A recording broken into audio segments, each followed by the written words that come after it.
Anda kembali menyaksikan Nusantara Economic Updates bersama saya Rian Antono dalam segmen Industri 360.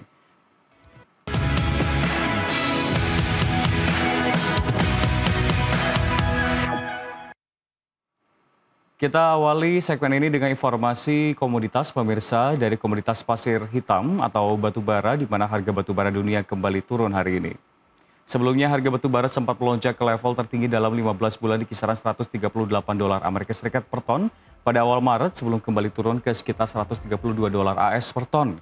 Kenaikan ini dipicu penghentian operasi fasilitas gas alam cair atau LNG di Qatar setelah serangan drone Iran ke pusat ekspor LNG utama negara tersebut. Fasilitas yang memasok sekitar 20% kebutuhan LNG dunia itu dilaporkan baru pertama kali berhenti beroperasi penuh dalam 30 tahun terakhir. Gangguan pasokan membuat sejumlah negara pertimbangan peralihan energi ke batu bara, termasuk Taiwan yang berencana meningkatkan pembangkit listrik berbasis batu bara jika gangguan berlanjut.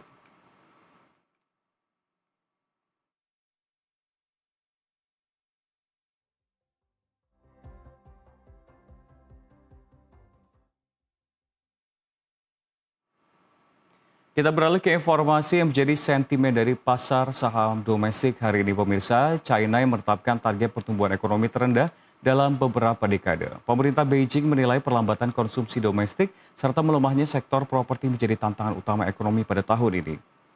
Pemerintah China pada Kamis 5 Maret 2026 kemarin mengumumkan target pertumbuhan ekonomi tahun 2026 di kisaran 4,5 hingga 5%. Target tersebut menjadi yang terendah dalam beberapa dekade terakhir. Pengumuman ini disampaikan dalam agenda politik tahunan Two Sessions. Sebelumnya, Perdana Menteri Li Qiang membuka sidang parlemen China National People's Congress di Beijing. Pada tahun lalu, pemerintah China menargetkan pertumbuhan ekonomi sekitar 5% dan target tahun ini tercatat sebagai yang terendah setidaknya sejak tahun 2005 ketika pemerintah China mulai secara rutin mengumumkan target pertumbuhan ekonomi tahunan. Satu-satunya pengecualian terjadi pada tahun 2020 ketika pemerintah tidak menetapkan target pertumbuhan akibat guncangan ekonomi dari pandemi COVID-19. Pemerintah China menegaskan model pertumbuhan ekonomi negara tersebut perlu bergeser dari ketergantungan pada ekspor dan manufaktur menuju peningkatan konsumsi domestik. 今年发展主要预期目标是经济增长4.5%到5%，在实际工作中努力争取更好结果。城镇调查失业率5.5%左右，城镇新增就业1200万人以上，居民消费价格涨幅2%左右，居民收入增长和经济增长同步，国际收支基本平。 Kali ini kita ke Amerika Serikat, pemirsa. Pemerintah Amerika Serikat memastikan tarif impor global sebesar 15% yang diumumkan Presiden Donald Trump akan mulai diberlakukan pada pekan ini. Menteri Keuangan Amerika Serikat Scott Bessent mengatakan tarif tersebut akan naik dari level saat ini yang masih berada di kisaran 10%. Kebijakan ini merupakan bagian dari langkah pemerintah Amerika Serikat untuk kembali memperkuat kebijakan perdagangan melalui tarif impor.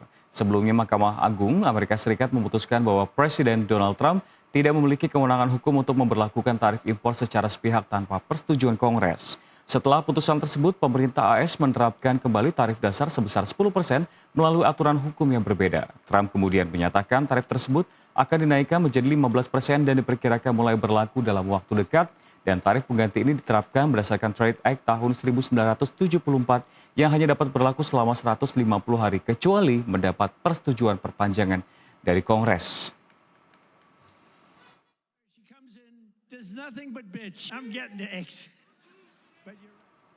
Ya, ketegangan geopolitik di Timur Tengah kembali meningkat pemirsa seperti yang kita ketahui di luar sentimen-sentimen yang ada mulai dari tarif Trump lalu juga kalau kita melihat yang menjadi mitra dagang Indonesia, China juga menurunkan terkait dengan target dari pertumbuhan ekonominya. Ini menjadi suatu hal yang cukup mencengangkan bagi global dan juga memicu volatilitas harga energi serta komoditas global. Di saat yang sama dunia juga dihadapkan dengan berbagai sentimen lainnya. Lalu bagaimana Indonesia sebagai negara kaya sumber daya alam membaca situasi ini? Apakah kondisi geopolitik global justru membuka peluang atau malah menimbulkan risiko baru? Untuk membahasnya kita sudah terhubung pemirsa bersama dengan Wakil Ketua Komisi 12 DPR RI, Sugeng Suparwoto. Selamat pagi Pak Sugeng. Selamat pagi, Bung, dan juga selamat pagi pemirsa Nusantara TV. Ya, Ya, Pak Sugeng, kalau kita melihat ini kan menjadi ya, suatu pembicaraan yang sangat menarik, kita juga cukup was-was terkait ya, dengan kondisi ekonomi. Namun ini cukup menarik terkait dengan lonjakan harga energi global. Apakah dari perspektif betul. Anda, Pak, dari DPR ini seberapa besar sebetulnya potensi dampak dari sektor energi dan komoditas Indonesia? Ya, sebagaimana sering diulas sudah oleh beberapa pihak bahwa ini konflik Iran dengan Amerika Serikat dan juga Israel ini memang implikasinya luar biasa, utamanya menyangkut tentang energi. Energi kenapa demikian? Karena memang apalagi ini Selat Hormuz ditutup oleh Iran, karena dari Selat Hormuz itu mengalir kurang lebih 22% dari migas dunia. Minyak itu sekarang ya kurang lebih 20 juta barrel itu setiap hari dari kawasan itu. Sehingga sangat berpengaruh harganya, sehingga harga minyak mentah sekarang hari ini misalnya Brent sudah menembus angka $85 per barrel. Jadi padahal kalau dalam konteks Indonesia, ICP atau Indonesia Crude Price kita tetapkan di $70. Artinya sudah ada selisih $15 per barrel. Dengan $70 per barrel saja, subsidi BBM itu, subsidi energi maaf ya, subsidi energi kita itu menyangkut tentang solar, minyak tanah, dan juga LPG 3 kg dan juga listrik itu totalnya 210 triliun. Belum kalau ditambah kompensasi itu kurang lebih angkanya mencapai 400 triliun. Itu baru dengan ICP harga $70 dengan kurs waktu itu ditetapkan di APBN tahun 2026 ini adalah 16.500. Bayangkan kita mengalami istilahnya setidaknya double hits untuk kali ini. Kenapa? Karena harga crude-nya melonjak, harga ICP-nya bisa menyelonjak. Memang harga ICP itu nanti ditentukan kurang lebih rata-rata setelah berjalan sebulan. Tapi kan ini baru lonjakan ini adalah ketika perang Iran ini dimulai, yakni awal bulan ini. Nah, ini yang menjadi catatan kita bahwa ini nanti implikasinya adalah tentu subsidi akan membengkak luar biasa.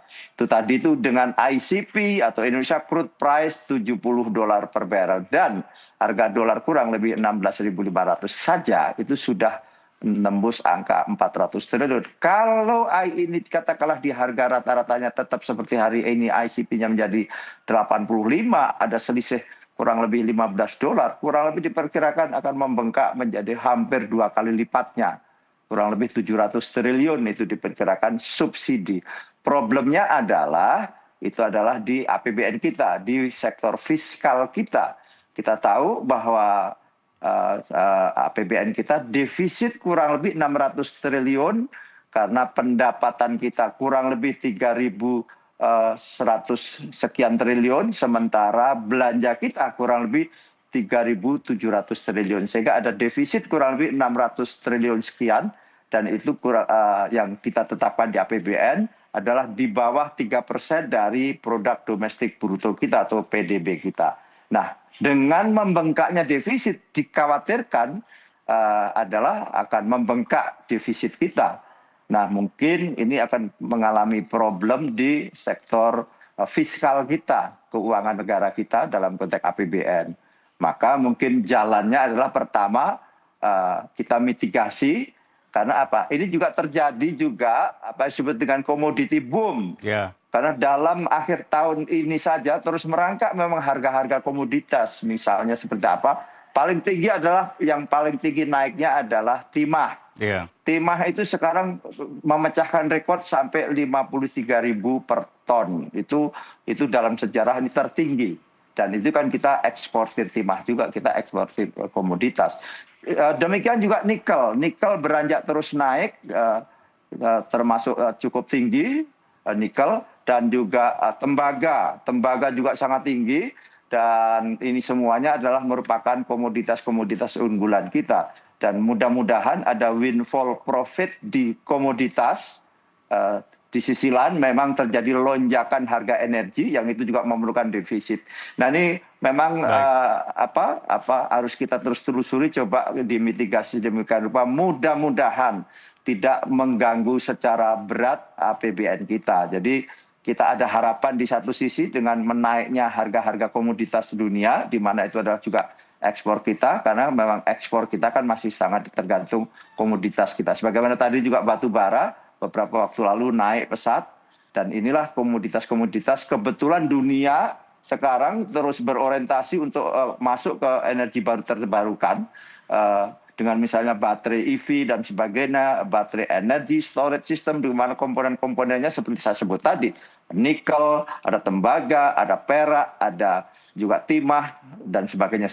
Hanya dalam konteks baterai energy storage misalnya, yang menjadi basis pengembangan energi baru terbarukan, itu adalah kita tidak punya satu, yakni litium saja. Ya, kobalt kita juga punya. Nah inilah kondisi dunia hari ini akibat perang Amerika dengan Iran ini dan implikasinya terhadap energi. Ini yang kita khawatirkan. Kalau memang benar-benar kita nanti sangat mengganggu APBN kita, defisitnya menjadi lebih tinggi, menaik pesat, maka jalan yang dilakukan pertama, kalau tidak mau menaikkan harga BBM adalah pasti ada disebut dengan refocusing ya. Kembali kita lihat APBN-nya, apalagi apa yang bisa digeser gitu. Kalau kita tidak mau menaikkan BBM, karena resikonya adalah kita harus menambal BBM, defisit BBM tadi. Ini agak berat nampaknya, tapi kita semuanya berdoa mudah-mudahan tidak terjadi yang sangat lebih parah lagi, sehingga misalnya sampai nembus sampai $100 per barrel misalnya harga crude. Inilah yang kita khawatirkan. Mudah-mudahan tidak sampai sedemikian, dan kita berharap semuanya agar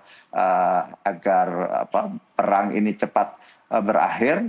Dan kita melihat memang juga termasuk infrastruktur migas diserang, misalnya Aramco, Saudi Aramco diserang dan sebagainya. Dan ini semuanya berakibat melonjaknya harga migas, minyak dan gas, di mana kita impor minyak saja sehari sekarang sudah 1.020.000 barrel per hari impor. Kenapa demikian? Karena lifting minyak kita hanya 600-an ribu, sementara konsumsi minyak kita kurang lebih 1.620.000 barrel per hari. Bahkan kita juga impor LPG, liquefied petroleum gas, yang cukup besar, kurang lebih 8 juta metrik ton. Nah ini semuanya menjadi masalah karena menyangkut subsidi yang ada buat masyarakat kita. Saya kira itu kalau kita uraikan berbagai persoalan. Kita dari satu sisi harga komoditas ekspor kita naik, tapi dari sisi lain kita impor energi yang juga naik pesat. Baik Pak, sebelum kita membahas soal fiskal juga soal konsumsi dari minyak yang digunakan oleh masyarakat saat ini. Tadi Anda sempat menyinggung soal commodity boom. Apakah menurut Anda ini memang tidak terlalu dini untuk menyebutkan bahwa kita sudah mulai masuk ke era commodity boom seperti tahun 2021, 2022, ataupun juga seperti di era Presiden Jokowi dan juga Presiden SBY, Pak? Ya, mudah-mudahan demikian, dan ada tanda-tanda demikian, karena memang persediaan dunia juga mulai menipis. Di timah misalnya, kebetulan kita menguasai timah itu, yang ada di potensi kita adalah 42% timah dunia ada di Indonesia. Dan itu luar biasa, kita bersyukur, kita punya cadangan timah yang besar. Nah, di sisi lain seperti tadi, dunia sekarang sedang giat-giatnya memasuki transisi energi, karena komitmen-komitmen kita bagaimana menekan emisi, salah satunya adalah transisi energi menuju renewable energy, karena ketergantungan terhadap energi fosil itu sangat rentan. Salah satunya fosil tidak saja menyangkut tentang keberadaannya, tetapi situasi seperti hari ini itu sudah mengganggu. Bayangkan kalau semuanya itu lantas menjadi mahal, itu semuanya biaya energi, dan kita bisa bayangkan kalau harga crude itu sampai menembus $100 per barrel, waduh, kita tentu besar sekali subsidi kita di BBM ini, dan kita akan menguras anggaran kita, APBN kita. Nah inilah maka komoditas inilah yang komoditas untuk mensupport atau menjadi bahan bagaimana renewable energy itu Baik. sekarang meningkat pesat. Ya, seperti tadi misalnya nikel dan sebagainya itu adalah bahan dari untuk baterai atau baterai kalau di dalam konteks listrik adalah baterai energy storage system atau BESS, Iya. dalam konteks bisa menjadi baterai EV untuk kendaraan dan sebagainya. Baik Pak Sugeng, sekarang kita Ya. beralih ke terkait dengan ketahanan energi nasional Ya. Pak. Terkait dengan Ya. tadi kan seperti kita ketahui ada banyak masyarakat yang saat ini sedang membutuhkan untuk penggunaan minyak sendiri. Terlebih juga kita mengerti Menteri ESDM menyebutkan ketahanan energi kita hanya Ya. sekitar 20 hari, yang artinya 19 hari lagi nih Pak. Berbeda dengan Jepang yang disebutkan 200-an hari untuk cadangan minyaknya. Seperti apa mungkin jawaban Anda melihat situasi ini? Namun dijawab usai jeda, Pak Sugeng, karena kita masih akan kembali membahasnya nanti usai jeda. Dan pemirsa, nanti kami akan kembali dengan pembahasan bersama dengan Pak Sugeng. Tetaplah bersama kami.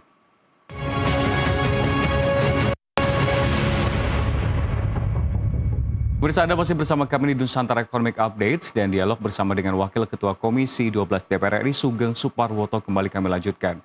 Ya Pak Sugeng, menjawab pertanyaan tadi saya sebelumnya ini dikatakan bahwa suplai atau cadangan BBM dan minyak ini bisa sampai 20 hari, berbeda dengan Jepang walaupun dibilang aman sampai Lebaran.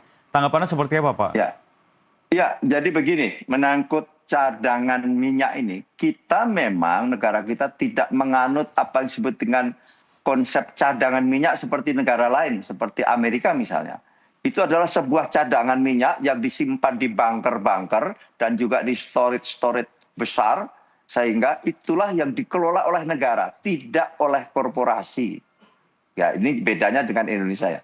Indonesia adalah yang dimaksud cadangan minyak itu adalah cadangan operasional Pertamina. Jadi minyak yang diolah oleh Pertamina yang ada di bunker di storage di tangki-tangki timbun dan juga di kapal floating storage ada demikian ya. Totalnya itu sekian juta barrel untuk kepentingan kurang lebih sampai 21 hari. Tetapi bukan berarti 21 habis karena apa? Sehari kurang lebih seperti saya kemukakan tadi.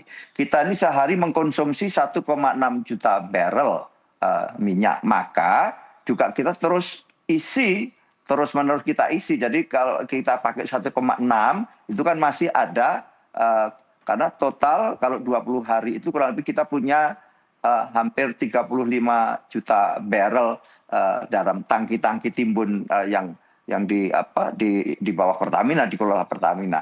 Nah, karena Pertamina itu adalah milik negara, maka itulah yang minyak baik berupa crude atau minyak mentah maupun produk yang dikelola oleh Pertamina itu sebagai cadangan nasional. Jadi ada beda konsep memang. Kalau kayak Jepang, kayak di Amerika, itu selain ada korporasi kayak misalnya Chevron kan juga ada refinery mereka punya juga cadangan operasional, tapi negara itu punya bunker-bunker atau tangki-tangki timbun itu yang untuk kepentingan yang dikelola oleh negara. Ini biayanya dibiayai oleh negara. Itu besarnya bahkan kalau Amerika itu 700 juta barrel tuh. Jadi memang besar. Amerika sendiri konsumsinya sehari kurang lebih hampir 20 juta barrel. Baik. Kurang lebih juga itulah adanya. Jadi, nah dalam konteks itu lantas, jadi bukan berarti kalau hari ini adanya kita hanya 21 hari maka tinggal 21 hari itu habis, tidak. Karena setiap hari toh kita juga ada proses produksi baik impor, baik berupa produk maupun berupa minyak mentah yang di refinery jadi minyak jadi. Baik. Jadi produk baik itu pertalite, pertama turbo dan sebagainya, mau solar dan aftur bahkan.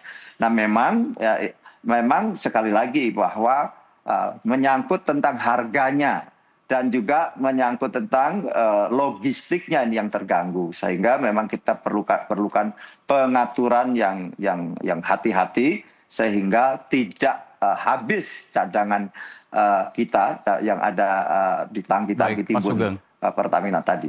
Ya Pak Sugeng, Anda tadi menyebutkan memang jika memang nyatanya untuk harga minyak terus meningkat, otomatis kan berarti kita mengetahui beban subsidi energi juga berpotensi membengkak, itu menjadi salah satu opsi. Lantas skemanya harusnya seperti apa? Ya, Apakah memang kita masih harus ya, melakukan skema subsidi ini secara berkelanjutan atau ada ya. skema-skema yang perlu direformasi Pak kebijakannya? Iya, jadi begini, ini harus kita jujur katakan dengan naiknya harga minyak ini, apalagi dan minyak dan gas ya, karena kita juga impor LPG seperti tadi kita ini ekspor LNG atau liquefied natural gas, tetapi kita juga impor LPG, liquefied petroleum gas. Besarnya impor kita kurang lebih 8 juta metrik ton per tahun. Nah, di sisi lain kita impor BBM. Impor BBM itu baik berupa produk, berupa minyak mentah, maupun berupa minyak jadi. Yaitu sebagian impor minyak atau crude itu adalah dari kawasan Selat Hormuz tadi. Tetapi juga sudah besar itu adalah dari sebagian besar bahkan itu dari kawasan Afrika yang memang tidak melewati Selat Hormuz. Dan sisi lain kita tadi bahwa dengan harga yang demikian itu akan membangun APBN, maka ada beberapa opsi. Sekali lagi, ini mudah-mudahan antara windfall profit di sektor komoditas yang sudah naik bisa menutup apa yang terjadi defisit di impor di BBM. Nah, maka mau tidak mau kita harus menyesuaikan APBN-nya. Ada pilihan-pilihan memang. Kalau memang kita tidak ingin menaikkan BBM dalam negeri setidaknya sampai hari Lebaran, katakanlah demikian.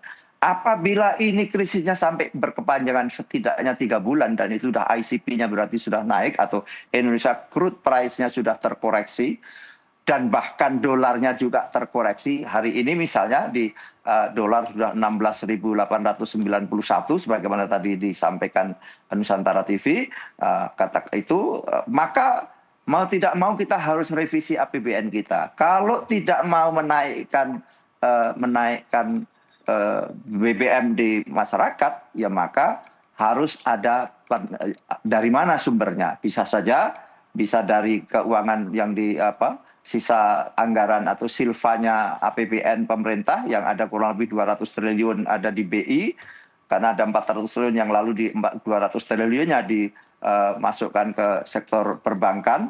Nah itu, atau cara lain adalah seperti saya kemukakan tadi, refocusing anggaran, artinya terjadi realokasi anggaran-anggaran untuk menutup subsidi BBM. Tetapi kalau itu tidak bisa dilakukan karena nampaknya ketat. Hanya kita harus skala prioritas mana yang harus direalokasi anggaran tadi untuk menutup defisit APBN, karena seperti saya kemukakan tadi, dengan asumsi harga minyak $70 per barrel saja, dengan asumsi dolar 16.500, itu subsidi kita kurang lebih sudah 400 triliun. Oke. Subsidi dan kompensasi. Baik Pak Sugeng. Apalagi kalau tinggi, maka itu tadi, mau tidak mau menutup itu, ya salah satunya kalau memang cadangannya keuangan tidak ada, ya kita utang lagi. Bisa ada utang dalam negeri dalam bentuk bond maupun utang luar negeri. Tidak bisa tidak. Jadi memang pilihan-pilihan sulit, mudah-mudahan bisa ditutup dari harga komoditas yang juga tinggi. Karena itulah, ya. Pak Sugeng, harga komoditas yang tinggi, lalu terkait dengan tadi kita mengetahui komoditi boom, untuk batu bara sendiri apakah kita masih optimistis untuk hal tersebut? Karena kalau kita melihat kan untuk target pertumbuhan China ini diturunkan bahkan terendah cukup panjang jika kita tarik angkanya ke belakang. Belum lagi juga China memang sudah mulai beralih dari batu bara menjadi ke energi terbarukan. Bagaimana tanggapan Anda, Pak? Betul sekali, itu salah satu yang menjadi catatan kita juga menurunnya proyeksi pertumbuhan China. Tadi dikemukakan antara 4,5 sampai 5% saja. Dan itu memang, dan apalagi, tapi kita bersyukur karena juga orientasinya Cina itu adalah konsumsi dalam negeri, maka komoditas-komoditas ekspor kita yang ke China kita harapkan justru juga terus meningkat. Kan demikian kalau kita lihat bagaimana penjelasan tadi partai PKC ya, dalam rapat PKC yang mengemukakan tentang proyeksi pertumbuhan yang kurang lebih 4,5% sampai 5%. Memang ini menjadi katakanlah kabar yang tidak begitu menyenangkan bagi kita, karena ini semuanya terhubung dengan kita sekaitan dengan ekspor kita. Tetapi bahwa orientasinya adalah konsumsi dalam negeri, tidak lagi ekspor dan juga ekspor produk-produk manufaktur, maka kesempatan Indonesia untuk memasuki pasar Cina yang lebih besar karena mereka lebih berorientasi pada konsumsi dalam negeri. Nah, sekaitan tadi menyangkut tentang batu bara, betul memang luar biasa China itu dalam hal energi, fosil dia juga tinggi di listrikan misalnya, tetapi renewable energinya jauh lebih tinggi. Jadi percepatannya itu terus tumbuh luar biasa di renewable energy. Untuk pembangkit listrik tenaga surya saja misalnya hampir 400 gigawatt. Nah, Indonesia itu hari ini total listrik kita itu baru 100 gigawatt. Terdiri dari 67%-nya adalah PLTU batubara dan selebihnya adalah yang lain termasuk gas, PLTG ya, termasuk juga ada bahan bakar lain termasuk renewable energy. Renewable energy di kelistrikan kita masih kurang lebih mencapai 14,5% saja dari total listrik kita.